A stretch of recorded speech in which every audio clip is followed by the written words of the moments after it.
जय माता दी दोस्तों, welcome back to my channel tarot 2.0।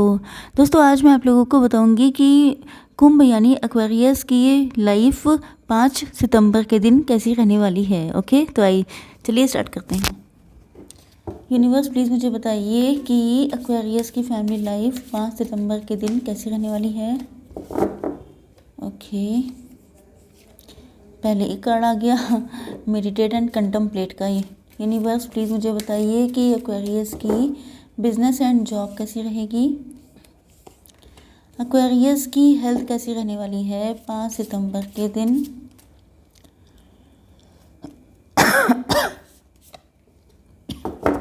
And Aquarius की love life and marital life कैसी रहने वाली है 5 सितंबर के दिन।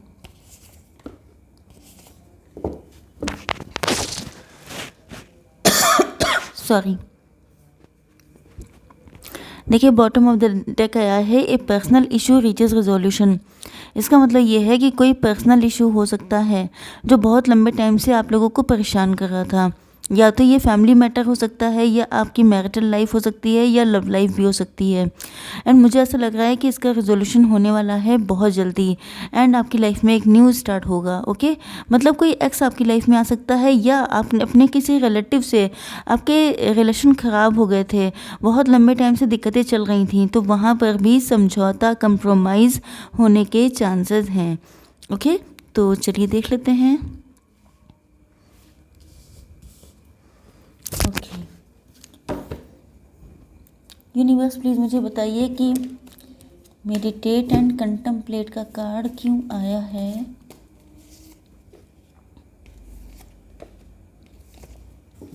ओके, तो यहाँ पे साइन आया है सिर्फ एरीज, लियो, सजिटेरियस, मतलब मेष, सिंह और धनुराशि। आगे जो भी साइन आएंगे मैं आपको बता दूंगी।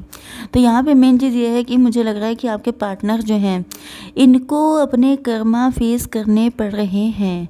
मुझे ऐसा लगता है यहाँ पे दो सिचुएशन हो सकती हैं। अगर इन्होंने आपके साथ कुछ गलत किया है तो डेफिनेटली ये इस टाइम पर बहुत गंदे तरीके से अपने कर्मा पे कर रहे हैं। एंड इनको इस चीज़ का रियलाइजेशन भी हो रहा है कि इन्होंने एक प्योर इंसान का दिल दुखाया था, एक इनोसेंट इंसान का दिल दुखाया था, जिसकी वजह से आज इनकी ये कंडीशन है। तो यहाँ पर मेडिटेट एंड कंटम्पलेट करने का कार्ड इसलिए आया है कि अगर आपके पार्टनर मेडिटेशन एंड कंटम्पलेशन नहीं करते हैं, मतलब कहीं ना कहीं मुझे लग रहा है कि ये पास्ट की यादों में जा रहे हैं। जब भी अकेले बैठते हैं तो इनको आपकी याद आने लगती है। बहुत सारी चीज़ें इनके दिमाग में जो गुणा भाग चलता है वो बहुत ज़्यादा चल रहा है कि कहाँ पे किसकी गलती थी, इनकी गलती थी कि आपकी गलती थी, कहाँ पर क्या हुआ था। एक एक चीज़ इनको याद आ रही है। याद क्यों आ रही है? क्योंकि ये अपने कर्मा पे कर रहे हैं। दूसरी चीज़ ये भी हो सकती है कि शायद इन्होंने आपका बहुत इंतज़ार किया है, ये बहुत शिद्दत से चाहते हैं कि आप इनकी लाइफ में आ जाएं, लेकिन नहीं आ पा रहे हैं। तो ये डिवाइन से बहुत ज़्यादा मन्नतें मांग रहे हैं, रो रहे हैं, परेशान हो रहे हैं कि काश अब तो डिवाइन इन पे कृपा कर दें। तो कहीं ना कहीं मुझे लग रहा है कि ये भी चेक कर रहे हैं कि मैंने तो कोई गलती की नहीं ज़िंदगी में, मैंने तो ज़िंदगी में कभी किसी के साथ कुछ भी गलत नहीं किया, उल्टा मेरे साथ गलत हुआ, तो फिर मुझे ये सज़ा क्यों मिल रही है कि मेरा पार्टनर मुझसे दूर है। तो दोनों ही सिचुएशन हो सकती हैं। एंड कुछ लोगों के लिए हो सकता है ये आपके दो पार्टनर हों। ओके, तो यस, यहाँ पे किस्मत का पहिया आपके फेवर में आ चुका है। कहीं ना कहीं मुझे लग रहा है कि आपके पार्टनर को ऐसा फील हो रहा है जैसे किस्मत अब आपका साथ दे रही है। ओके, ये स्पेशली उस पार्टनर के लिए जिसने आपके साथ गलत किया था।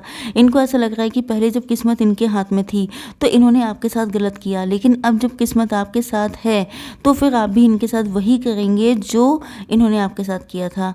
दूसरी सिचुएशन ये है कि अगर आपके पार्टनर ने आपके साथ कुछ गलत नहीं किया था तो ये चाहते हैं कि किस्मत इनका साथ दे, क्योंकि you are very close to achieving your goal. तो मुझे ऐसा लग रहा है कि शायद आप लोग अपनी किस्मत को लेके बहुत या तो लकी हो रहे हैं, जो चाह रहे हैं वो अचीव कर पा रहे हैं, या मुझे ऐसा लग रहा है कि आपके पार्टनर को ऐसा फील हो रहा है कि जैसे आप बहुत ज़्यादा सक्सेसफुल हो रहे हैं। हो सकता है कि आप अपनी लाइफ में बहुत ज़्यादा शाइन कर रहे हों, बहुत आपकी ब्राइटनेस, या ये कहा जाए कि आपकी पर्सनालिटी में बहुत ज़्यादा चेंजेस आए हों, जिसकी वजह से आपके पार्टनर को देख के ऐसा लग रहा है कि कहीं ऐसा ना हो कि आप इनको छोड़ के चले जाएं, क्योंकि किस्मत अब आपके फेवर में आ चुकी है।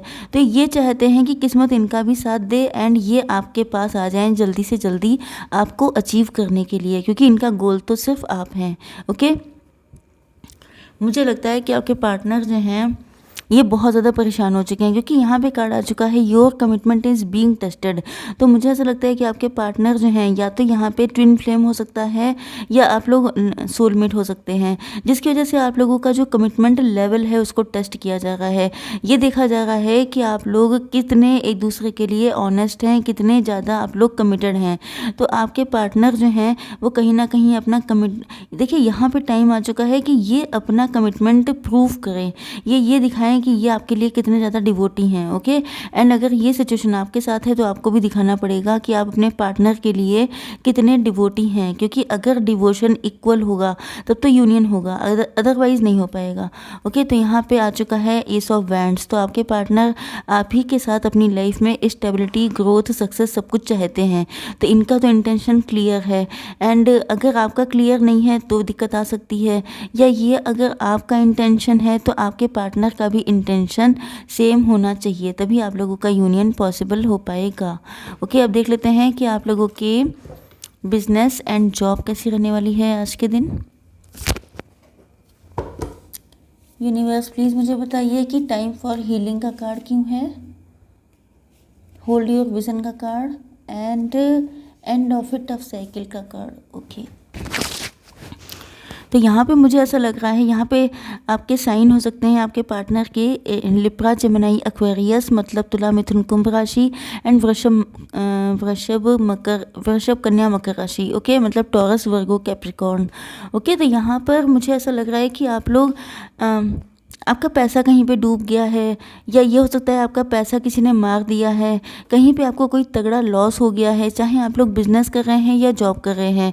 या ऐसा लग रहा है कि जैसे पैसे में कमी आई है, मतलब कुछ लोगों के लिए तो ऐसा लग रहा है लिटरली जैसे सड़क पे आ जाना, वो वाली कंडीशन मुझे दिखाई पड़ रही है। तो ये या तो आपके ऊपर कोई ब्लैक मैजिक हो सकता है, या किसी ने आपका पैसा बिल्कुल ही नज़र दोष भी हो सकता है। ओके, कोई नज़र लग गई है आपको। एंड मुझे ऐसा लग रहा है कि जैसे देखिए ये 5 नंबर का कार्ड होता है, तो मुझे ऐसा लगता है कि आपने शायद दूरदर्शिता से काम नहीं लिया है। कुछ चीज़ों में आपको दूरदर्शी होकर सोचना चाहिए, जैसे कि अगर आप लोग कहीं पे इन्वेस्टमेंट कर रहे हैं तो आपको सोच समझ के आगे बढ़ना चाहिए। एंड कुछ लोगों के लिए ऐसा लग रहा है जैसे ब्लैक मैजिक है, जिसकी वजह से आपका पैसा बिल्कुल खिंच गया है। ऐसा लग रहा है जैसे सारा पैसा किसी ने सूंघ लिया हो, या ये भी हो सकता है कि आपने कहीं पर इन्वेस्ट किया था, वहाँ भी आपको तगड़ा झटका लगा है। या ये भी हो सकता है कि शायद किसी ने आपका पैसा मार दिया है, आपने कहीं पे लगाया पैसा किसी बिजनेस में या कहीं, लेकिन वो सारे के सारा पैसा लेके भाग गया। इस टाइप की कुछ चीज़ें हो सकती हैं। तो यहाँ पे आपसे कहा जा रहा है होल्ड योर विज़न, मतलब कि आपने जो भी आपका विज़न है उसको पकड़ के रखिए। मतलब विज़न क्या, विज़न ये है कि आप लोग ज़्यादा से ज़्यादा अर्न करना चाहते हैं, विज़न ये है कि आप लोग सक्सेसफुल होना चाहते हैं। तो अगर आप ऐसी देखिए जब हार्ड कंडीशन आती हैं तो अगर आपका दिल भी कमज़ोर हो जाएगा तो मान के चलिए कि डूब गए। ओके, एंड इस टाइम पे सबसे ज़्यादा इंपॉर्टेंट चीज़ ये होती है कि आप लोग अपने विज़न को तगड़ा करके रखें कि यस अगर आपने डिसाइड किया है तो चीज़ आपको मिलेगी। ए टाइम फॉर हीलिंग, एंड मुझे लग रहा है कि आप लोग शायद डिवाइन से बहुत ज़्यादा मन्नतें मांग रहे हैं, प्रार्थनाएं कर रहे हैं कि सब कुछ ठीक हो जाए। एंड मुझे लगता है कि आपको अपने आप को थोड़ा सा टाइम देना चाहिए हील करने के लिए, क्योंकि ऐसा लग रहा है जैसे ये जो आपका पैसे का लॉस हुआ है इसने आपको बहुत ज़्यादा अंदर से परेशान कर दिया है। तो थोड़ा सा रिकवरी के लिए टाइम दीजिए खुद को, फिर तब तो आपके अंदर हिम्मत आएगी कुछ नया करने के लिए। लेकिन अगर आप लोग इसी में फंसे रहेंगे तो आपकी हेल्थ भी चली गई तो बचेगा क्या, फिर तो सभी कुछ चला जाएगा। ओके, तो यहाँ पे कार्ड आ चुका है the end of A tough cycle approaches, मतलब आपकी लाइफ में जो टफ साइकिल चल रही थी, जो एक नेगेटिविटी का राउंड एंड राउंड चल रहा था, जिसमें कि आपका सब कुछ चला जा रहा था, जिसमें आपका बिजनेस चला गया, आपने कहीं पे इन्वेस्ट किया वो भी चला गया, नुकसान ही नुकसान। तो यहाँ पे आपसे कहा जा रहा है कि उस साइकिल का एंड हो रहा है, एंड आप लोग डिसीज़न ले पाएंगे, एंड वो डिसीज़न आपके लिए फ्रूटफुल होंगे। ओके, तो टेंशन लेने की कोई बात नहीं है। अब देख लेते हैं आपकी हेल्थ। यूनिवर्स प्लीज़ मुझे बताइए। ओके, देखिए वही चीज़ निकल के आई है, हेल्थ क्यों इफेक्टेड है, क्योंकि आप लोग एम्बिशियस हैं, क्योंकि आप लोग चाहते ये हैं कि आपके पास पैसा बहुत आए, एंड हो क्या रहा है, जस्ट अपोजिट हो रहा है। हो ये रहा है कि आप लोगों के लाइफ में पैसा उड़ता चला जा रहा है। तो कहीं ना कहीं मुझे लग रहा है कि इसी वजह से आपकी हेल्थ इफेक्टेड हो रही है। तो यहाँ पर आपसे कहा जा रहा है कि सारा का सारा अपनी वेल्थ को ही ना दे दीजिएगा, थोड़ा सा अपनी हेल्थ के लिए भी बचा के रखिएगा। तो आपको पूरा फोकस अपनी वेल्थ पे नहीं लगाना है, थोड़ा सा टाइम, वही चीज़ यहाँ पे थी कि पैसा आप कमाएंगे तो तब जब आपकी हेल्थ होगी, जब आपके पास शक्ति होगी। अगर आप सारा के सारा टेंशन इसी के लेके बैठ जाएंगे कि पैसा नहीं है, पैसा नहीं है, तो आपकी हेल्थ भी इफ़ेक्टेड हो जाएगी। ओके, तो यहाँ पे विशेष ध्यान रखना है आपको। अब देख लेते हैं कि आप लोगों के पार्टनर की फीलिंग्स क्या हैं।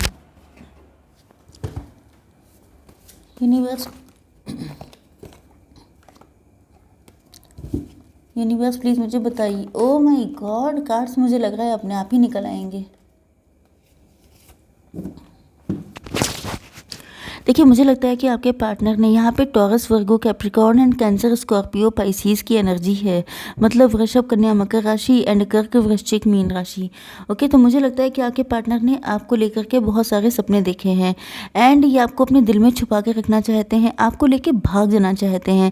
इनको लगता है कि आप इतने इनोसेंट, इतने प्यारे हैं, आप इनके इतने दिल के करीब हैं कि ये आपको लेकर के लिटरली यहाँ से चले जाना चाहते हैं। लेकिन इनको लगता है कि पता नहीं इनका सपना कभी पूरा हो भी पाएगा कि नहीं। तो यहाँ पे कहा जा रहा है have faith in your dreams, मतलब कि आपके पार्टनर को कहीं ना कहीं ये हिम्मत तो रखे हैं, ये हिम्मत रखे हैं कि एक ना एक दिन इनके सपने पूरे होंगे। इनको लगता है कि अगर इन्होंने आपसे इतनी शिद्दत से लव किया है तो एक ना एक दिन आप लोगों का यूनियन होकर रहेगा। एंड अगर ये फीलिंग्स आपकी हैं तो ये आपके लिए भी रीडिंग हो सकती है। Okay, and yes, your hard work is paying off. तो मुझे लग रहा है कि आपके पार्टनर ने आपके लिए काफ़ी कुछ हार्ड वर्क किया है। इसका रीज़न ये है, या तो ये करना चाह रहे हैं, ये करने जा रहे हैं, क्योंकि ऐसा लग रहा है कि ये आपको लेके बहुत ज़्यादा प्रोटेक्टिव हैं, सिक्योरिटी ये देना चाहते हैं आपको, रिस्पॉन्सिबिलिटी लेना चाहते हैं आपकी। कहीं ना कहीं मुझे लग रहा है कि ये बहुत ज़्यादा, इनके दिल में जेन्युइन लव है आपको लेकर के। ऐसा नहीं है कि ये सिर्फ किसी तरह के अट्रैक्शन की वजह से आपसे कनेक्ट हों, ये आपसे जेन्युइन लव करते हैं। एंड ऐसा लगता है कि ये चाहते हैं हार्डवर्क करना आपके लिए, क्योंकि ये जानते हैं कि अगर इन्होंने कोशिश की तो हो सकता है रिजल्ट इनके फेवर में आ जाए। Okay, the answer you need are coming. तो मुझे लगता है कि आपके पार्टनर मैरिड हो सकते हैं या इनकी लाइफ में कुछ ना कुछ फाइनेंशियल इश्यूज हो सकते हैं। तो दोनों ही सिचुएशंस में इनकी समझ में नहीं आ रहा है कि इनको पहले अपने फाइनेंसेस को कंट्रोल करना चाहिए या आपको अपनी लाइफ में लेके आना चाहिए, क्योंकि थर्ड पार्टी भी है तो दोनों लोग इनके लिए इम्पॉर्टेंट हैं। तो यहाँ पे दोनों ही सिचुएशन में, चाहे थर्ड पार्टी एंड आप हों, चाहे इनके फाइनेंशियल इश्यूज़ हों, ये हर सिचुएशन में आपको चूज़ करना चाहते हैं। एंड ऐसा लग रहा है कि आपके पार्टनर जल्दी ही आपकी लाइफ में आएंगे, क्योंकि आपके मन में जो भी क्वेश्चन आंसर चल रहे हैं उन सब के जवाब देने के लिए आपकी लाइफ में ये आने वाले हैं। A personal issue reaches resolution, तो इसीलिए ये कार्ड आया था। And new start is coming, तो डेफिनेटली आपके पार्टनर आपके पास आएंगे। ओके, अब देख लेते हैं थोड़ी सी guidance. Angels please give me one card. Okay, card किस तरीके से आ रहे हैं, मतलब मुझे तो सरप्राइज हो जाती हूँ कि एंजल्स का बस चले तो खुद ही प्रकट हो जाएं। ओके, देखिए जी, रिमेन पॉजिटिव, मतलब आपको पॉजिटिव रहना है, नेगेटिव तो होना ही नहीं है। एंड यस आ चुका है जो भी आपके दिल में चल रहा है उसके लिए। ओके, तो आई होप सो कि रीडिंग आप लोगों को पसंद आई होगी। Please do like, share and subscribe. जय माता दी।